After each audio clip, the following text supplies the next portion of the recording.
Hello everyone, I'm here today to do a review of Second Place by Rachel Cusk.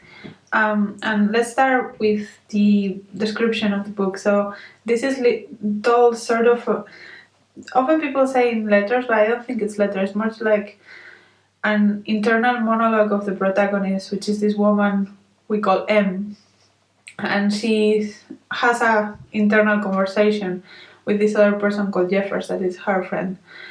And basically, the story follows her family. Her family has like a small cottage next to their house that they often use to host artists and give them an opportunity to center themselves on their art. And so she's really obsessed with this painter called Elle, and she invites him to stay in that house for a certain amount of time so that he can work on his art. And we see how he reacts to her and the relationship they develop, and how that affects also other relationships of her, mostly with her family. So this is a very difficult book to describe because it's not about the plot at all. It's a lot of about the characters, but also about the ideas of the book that the book sparks on this character. And I think that the way it was written, it's very, very important. It's a lot about style as well. So I have often heard Rachel Cusk described as pretentious, and even though I would agree, I don't think that encapsulates the whole of what she is or what she writes like. It has a lot of pretentiousness in it, but it doesn't sound fake. Sometimes when you read something that you feel pretentious, it's just like it's simply overwritten because this person is trying to sound smart. But in the case of Rachel Cusk, it's pretentious because she is really smart, if that makes sense. Because the thoughts that she has have a base, and it's not something that she's trying to do to impress you. It's something that simply she does think like that, actually. And we can see this character, the way that she describes things, the way that she describes relationships, and the way that she goes about life.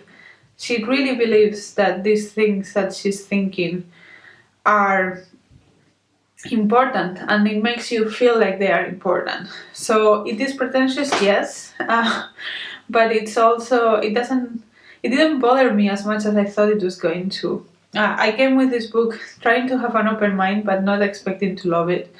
But I actually was not bothered by that, which impressed me a lot. I think that's quite difficult to do, to have a pretentious book that has the right to be pretentious and is not. It is pretentious, but it's not overwritten, if that makes sense, I think, in my opinion. But yeah, that was something that I appreciated from the book, not necessarily always enjoyed, but I appreciated from the book that she could write in a way that sounded just smart and thoughtful, even though the thoughts that were going through her head were pretentious. So it made you maybe not like the character, but not in a way that was like, oh, this author doesn't know how to write. The other thing that I was expecting that would bother me and didn't bother me is the fact that I thought that this book, I have read that it was about artists, and I heard people say that it was very artsy.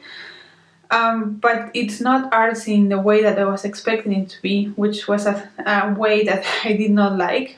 It was artsy in a way because it's about art, and it's very thoughtful and pretentious in the way that it explains things in a very artsy, profound way or something. But it's not. Normally, when I have read artsy books before, they focus a lot on the art history, like you are supposed to understand references to the art world, and if you are not into the art world, it's very difficult for you to catch up on these references and catch up on the mentions of things that there are in the book. This was not like that. This is artsy in the sense that it explores what art means in a way, but it does not require you any previous knowledge on art. It's like art in the most basic way, in the way it's written, in the way it discusses what expression of a self means, rather than you have to know all of these references to the art world to catch what the book is trying to do, which is something I really appreciated as well, because I think that you don't need to know a lot about art to appreciate art, and I think that in that sense this was successful at that. It was showing the value of art without you having to know a lot of art history and a lot of art references. So yeah, that I was surprised that that did not bother me. Um, so yeah, overall, I think it was solid. I didn't find it as annoying as I thought I was going to. It's a very polarizing book, at least in the Discord of the Booker Boy, and I can understand why. But I think that it's not as polarizing as not in the ways that I thought it was going to be. Basically, um, the only thing that I would say is that this is a very character and thought driven book rather than plot. There is barely any plot, and it's basically about a relationship between two people. And what did bother me a little bit of this book, and yeah, I mean, it's not my favorite book because I don't normally care about the things that it was trying to discuss. But I can understand what is coming from, and if you're interested in those things, I can understand that you like it. But yeah, for me, the things that we're discussing, like as I said, the art, I think it was a valuable conversation. I'm just not overly interested in it. And also the fact that there was the relationship between the main woman, and Elle was kind of abusive, and M let it happen even though she was supposed to be like the one in power because she was the one letting Elle stay, and she is a fully adult woman. I think she's older than him, and all of that.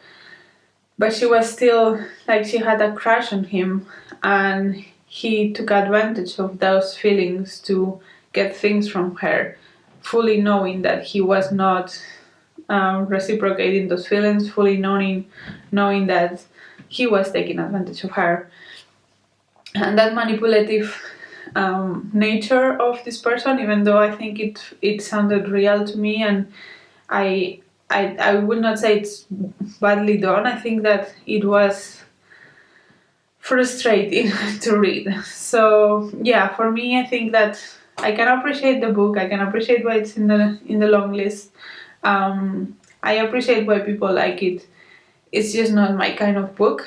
It's not my kind of story. It doesn't discuss things that I'm interested in, and I wouldn't have read it if it was not for the long list. But at the same time, I can really appreciate what she's trying to do and her writing a lot more than I thought that I was. I thought I was just going to be annoyed about the way she writes and annoyed about all of the flourishy, pretentious, meaningless discussions, and I was not.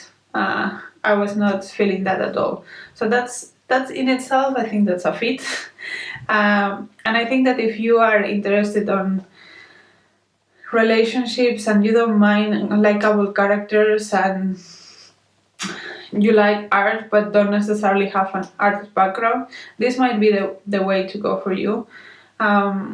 Yeah, as I said, it doesn't discuss any major social issues or anything that I think it's normally what I look for in books. So that's why I think it was not my favorite. But yeah, I appreciated it. I think that it has a shot to be in the shortlist. Um, I would not be disappointed if it's not, but I think it's good enough to be in the shortlist. I don't know if it will win. I think that I have too much to read left to make a judgment on that. But yeah, overall, it was an okay book for me. And yeah, let me know if you are planning to read it, if you read Second place, if you read anything else from Rachel Cusk, I would love to know your thoughts on her, because I think she's an interesting writer. And I thought I was going to be really annoyed by her, but I was not. So maybe you feel similarly. Let me know. And the next video, bye.